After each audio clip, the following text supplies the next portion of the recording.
या सचिन ने दुर्व्यवहार बच्चियों के साथ किया है, क्योंकि बेशक वो पाकिस्तानी बच्चियां हैं, लेकिन अगर पाकिस्तानी भी हैं, सीएए का इंतजार न करें। वो एक अवैध घुसपैठी है, उसके तीनों मुकदमे फास्ट ट्रैक कोर्ट में डाल के जो राष्ट्र विरोधी तत्व अगर कबूतर 8 महीने नजरबंद रह सकता है। सर, नागरिकता के लिए तमाम तरह के प्रयास हो रहे हैं, क्या 1% भी चांस है कि सीमा हैदर को भारत की नागरिकता मिल जाए? अजमल कसाब को लेने में कितना था? एक भारतीय होने के नाते आप और हमारे हृदय में क्या भावना थी अजमल कसाब को लेकर? वेलकम दोस्तों, उम्मीद करता हूं कि पूरी यूट्यूब फैमिली भाई बहन सभी अच्छे होंगे, खुश होंगे। एक नई वीडियो में आप सभी का वेलकम करते हैं। बात करेंगे भगोड़ी को लेकर। दोस्तों, आप सब जानते हैं हमारी श्रावणी मिश्रा जी जो कि आईपीएस ऑफिसर, पूर्व आईपीएस ऑफिसर के पास पहुंची है। दोस्तों, उन्होंने वहां पर सीमा भगोड़ी को लेकर बातें रखी और हमारे जो पूर्व आईपीएस ऑफिसर हैं विक्रम सिंह जी, उन्होंने बहुत ही अच्छा बयान दिया। दोस्तों, उम्मीद करता हूं कि ये वीडियो आपको पसंद आएगी। इस वीडियो को आखिर तक जरूर देखें। सुनिए दोस्तों। क्या सर ये नियम कानून के तहत है कि जो बच्चे पाकिस्तान से हैं, क्या उनको लेकर इधर उधर फिरा जा सकता है, घूमा जा सकता है? लीगल पाकिस्तान माइग्रेंट्स, इनके ऊपर दिशा निर्देश दिए गए हैं। आप कहाँ जा सकते हैं, कहाँ नहीं जा सकते हैं। स्थानीय पुलिस को आपको ये बताना पड़ेगा आप कहाँ जा रहे हैं, और उनसे पूर्व अनुमति। ये नहीं कि आप जाने के बाद बता दें मैं यहाँ वृंदावन और बांके बिहारी देखा है। पहले पूर्व अनुमति लेनी पड़ती है। दूसरी चीज ये है कि रजिस्ट्रेशन ऑफ फॉरेनर्स एक्ट के अंतर्गत, हालांकि अभी आप नाजायज पाकिस्तानी नागरिक हैं, आपको फॉरेनर्स रजिस्ट्रेशन एक्ट में फिर भी इसकी आमोदरफ्त और इनकी मौजूदगी फॉरेनर्स रजिस्ट्रेशन ऑफिस यानी पुलिस अधीक्षक के घर, यानी वर्तमान में पुलिस कमिश्नर नोएडा गौतम बुद्ध नगर के कार्यालय में अपनी एंट्री आपको बराबर करानी होगी। और एक सीमित परिधि के बाहर अगर कोई जाता है ऐसी परिस्थिति में, तो न सिर्फ सूचित करना होगा, अनुमति देनी होगी और मौजूदगी के बारे में बताना होगा किस अभिप्राय से वृंदावन आप जा रही हैं। लेकिन मेरा अपना अभिमत यह है कि जब तक इनके एफआईआर सब समाप्त न हो जाए, जब तक इनके बिल्कुल क्लियर ना हो जाए, जब तक इनके सारे मामले खत्म ना हो जाए, इनको एक तरीके से हाउस अरेस्ट में अपने घर में रहना चाहिए। आप अवांछनीय तरीके से लोगों से संपर्क करने की कोशिश नहीं करेंगे। और जिस तरीके से इन्होंने एक बहुत बढ़िया बिजनेस मॉडल बना लिया है और वहां पर ये खुलेआम ये स्वागत और नागरिक अभिनंदन की व्यवस्था करने की, पाकिस्तान में औरतें आओ और यहाँ के मर्दों के साथ संबंध बनाओ और यहाँ पर आकर के लो, और पुलिस के दृष्टिकोण से उतने ही स्लीपर सेल तैयार कर लो, उतने ही राष्ट्र विरोधी कैंप तुम तैयार कर लो, उतने ही राष्ट्र विरोधी गतिविधियों के तुम एरियाज तैयार कर लो। और अभी मामला क्योंकि बहुत ताजा है, लोग जो है अभी इनके मोह पाश में आ गए हैं। दिखाई उनको ये पड़ रहा है कि सीमा हैदर से ज्यादा भारतीय सनातनी कोई है नहीं। कि बताइए, आप भी तो हिंदू हैं, अरे कैसे दिया जाता है मालूम है आपको? अच्छे को नहीं मालूम होता है। इनको पूरी ट्रेनिंग हुई है, अर्घ कैसे दिया जाता है, पूजन कैसे किया जाता है, तुलसी जी के परिक्रमा कैसे की जाती है, दिया कैसे जलाया जाता है, आरती कैसे की जाती है, आरती कैसे। तो ये तमाम चीजें जो भाव भंगिमा जिससे कि लोगों के हृदय में चली जाए, सब्सक्राइबर्स बढ़ जाएं, एक तरफ आमदनी हो और दूसरी तरफ लोगों से सहानुभूति मिले, और तीसरे ये है कि हमको मालामाल कर दे इस तरीके से। आपने देखा होगा जब नई नई आई थी तो अड़ोसी पड़ोसी जो बहू की जैसे नजर उतारी जाती है, बहू को जैसे भेंट और आभूषण दिए जाते हैं, वो तब भी बहुत मालामाल हो गई थी। मैं भी वहां विजिट की हूँ, मैं भी गई हूँ, उसके इंटरव्यूज किए हैं, मैं भी वहां का माहौल देख के आई। तो जिस तरीके से उसके जो बच्चे हैं वो इधर उधर कहीं ना कहीं घूमते रहते हैं। लड़कियां हैं बड़ी खूबसूरत खूबसूरत, 3 बच्चियां हैं, एक लड़का है। अब लोगों को ये चिंता सता रही, क्योंकि अभी कुछ दिन पहले सचिन ने उसकी जो छोटी वाली बच्ची है उसको अपने लैब पर बिठा के अजीब अजीब तरीके से, मतलब ही वॉज बिहेविंग वेरी, मतलब as if he is molesting inappropriately. हाँ, इनएप्रोप्रिएटली। तो ये सारी चीजें कहीं ना कहीं ये दिखाती है ना सर कि वो सिक्योरिटी, बच्चों की सिक्योरिटी कहाँ है, क्या बच्चे सेफ हैं, सेफ्टी है बच्चों की? तो अगर बच्चे वहां पे हैं और खुलेआम इधर उधर उनको ले जाया जा रहा है, एक ऐसा पिता जो नकली है, जो असली नहीं है, उसके द्वारा इधर उधर घुमाया जा रहा है, तो इसके खिलाफ क्या एक्शन लिया जा सकता है? पहले तो क्राइम हो। अभी जो हमारा आरोप है, यानी जो आरोप आपने लगाया है, वो अभी उसकी बारे में कंप्लेंट कौन करेगा? बच्ची करेगी, बच्ची की माँ करेगी। लेकिन अभी तक कोई कंप्लेंट नहीं आई है। लेकिन आपने बड़ा वाजिब प्रश्न उठाया है, गुड टच बैड टच। वैसे भी हमारे जो संस्कार हैं और हमारी जो परंपराएं हैं, एक बच्ची को पिता स्पर्श सामान्यतः नहीं करता है। विशेषकर अगर मान लीजिए पिता भी है, सौतेला पिता भी है, तो उसको जरा दूरी बना के रखनी चाहिए और इन सब चीजों से परहेज करना चाहिए कि उसके ऊपर इस तरीके के आरोप दुर्व्यवहार के या अनाधिकार चेष्टा के नहीं लगने चाहिए। लगे हैं तो मैं समझता हूं कि आपका शो सभी पुलिसकर्मी अधिकारी भी देख रहे होंगे, इसकी जांच जरूर कर लें और सचिन को परामर्श कर दें कि इस तरह की हरकतों से बाज आएं, क्योंकि इसके दुष्परिणाम हो सकते हैं और आप जेल भी जा सकते हैं। सर, एक सवाल ये भी तो बनता है, क्या हम इंतजार कर रहे हैं उस समय का?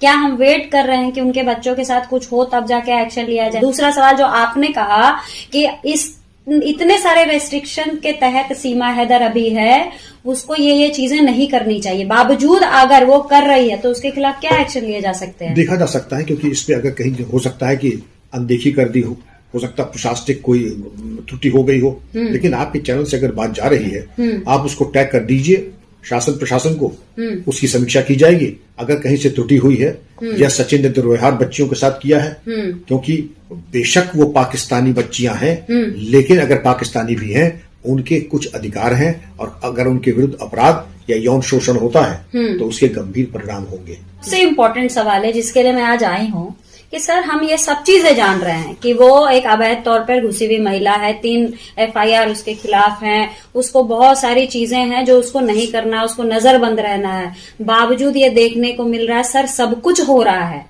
सवाल पूछे जा रहे हैं कि सरकार इसके खिलाफ क्यों नहीं एक्शन ले रही है?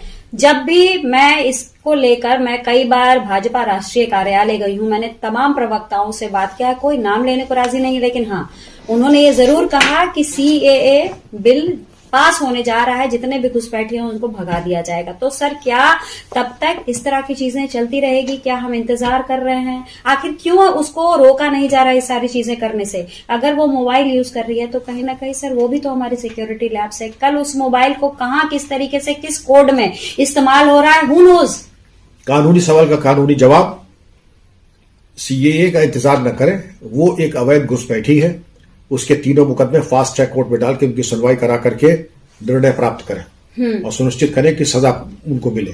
सजा मिलने के बाद 2 ही बात है, सजा प्राप्त हो गई, इनको डिपोर्ट कर दें। अगर सजा नहीं होती है तो भी डिपोर्ट कर दें, क्योंकि उनकी एंट्री एक जुर्म के तहत हुई है। इतना ही कारण पर्याप्त है कि इनको डिपोर्ट होना ही है, दोनों ही केस में। लेकिन 2 बातें, अब तक उनके ऊपर जिस तरह की निगरानी होनी चाहिए थी, मैं उम्मीद करता हूं और मेरा परामर्श होगा कि और निगरानी और कड़ी की जाए, इनकी गतिविधियों पर नियंत्रण रखा जाए। नंबर 3, ये जो भ्रम की स्थिति उत्पन्न कर रही हैं कि पाकिस्तान महिलाओं को वर्गला रही कि तुम यहाँ आओ और हमारे यहाँ ऐसे सचिन ऐसे भोले भंडारियों को पकड़ो, उनको वर्गलाओ। ये स्टेटमेंट है, ये स्टेटमेंट दिया है सीमा हैदर ने। बहरहाल मुझे तो नहीं मालूम था कि ये स्टेटमेंट दिया था। और उनको वर्गला करके उनके साथ तुम जीवन यापन करो। वहां पर तुम्हारी अगर आमदनी 20,000 थी, यहाँ पर तो लाखों हो सकती, जैसे मेरी लाखों हो गई। तो ये एक बहुत बड़ा दुष्परिणाम मुझे साफ दिखाई पड़ रहा है। निगरानी का स्तर अच्छा हो और इनका डिपोर्टेशन, यानी इनको तुरंत देश से बाहर जाने की व्यवस्था की जानी चाहिए, जैसे, और मुकदमे फास्ट ट्रैक कोर्ट में डालने चाहिए। जी सर, लेकिन सर तब क्या करें जब अपने देश के वकील उसके फेवर में लड़े? नहीं, वकील तो है ही इसीलिए कि वो उनके कोई कारण होंगे एडवोकेट्स एक्ट के अंतर्गत, वो समझते हैं जरूरी कि उनके बगल में एडवोकेट्स खड़े हों।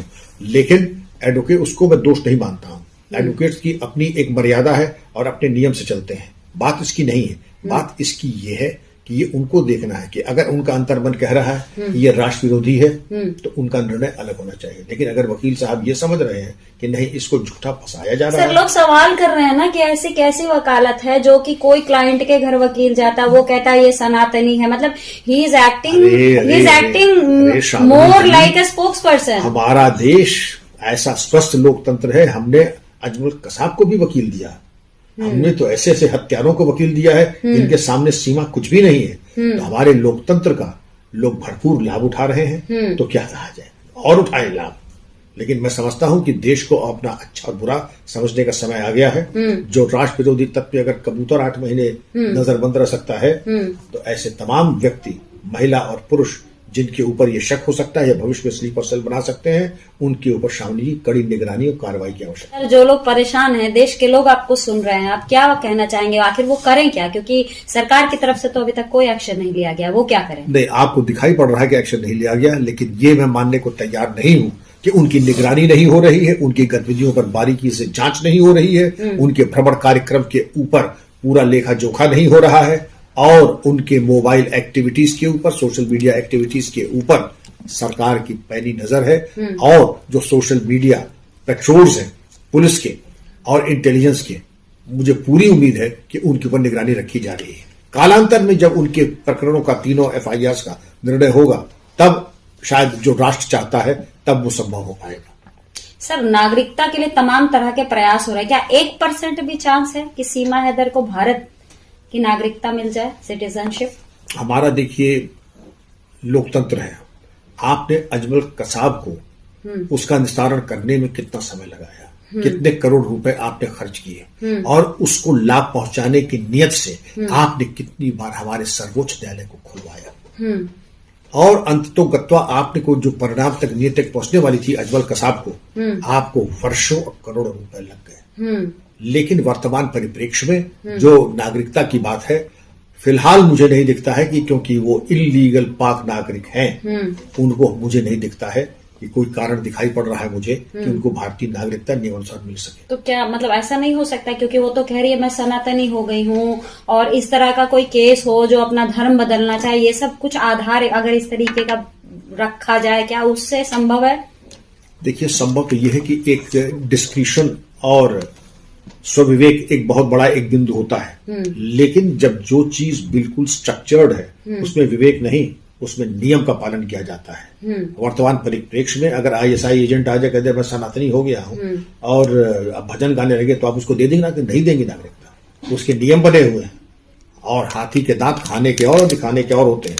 मैं उम्मीद करता हूं जो नियम कानून है उसके अनुसार चलेंगे लोग।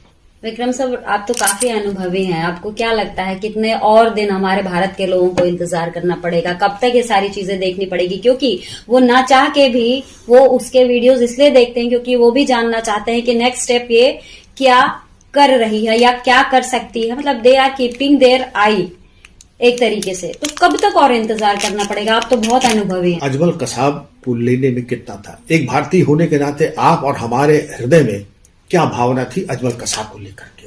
कहने की बात नहीं है, जो विक्रम सिंह को जानते हैं वो जानते हैं कि विक्रम सिंह क्या चाहते, और अगर उनके हाथ पे जरा सा भी विवेक होता, वो अजमल कसाब के साथ क्या व्यवहार करते। होशियार को इशारा काफी है।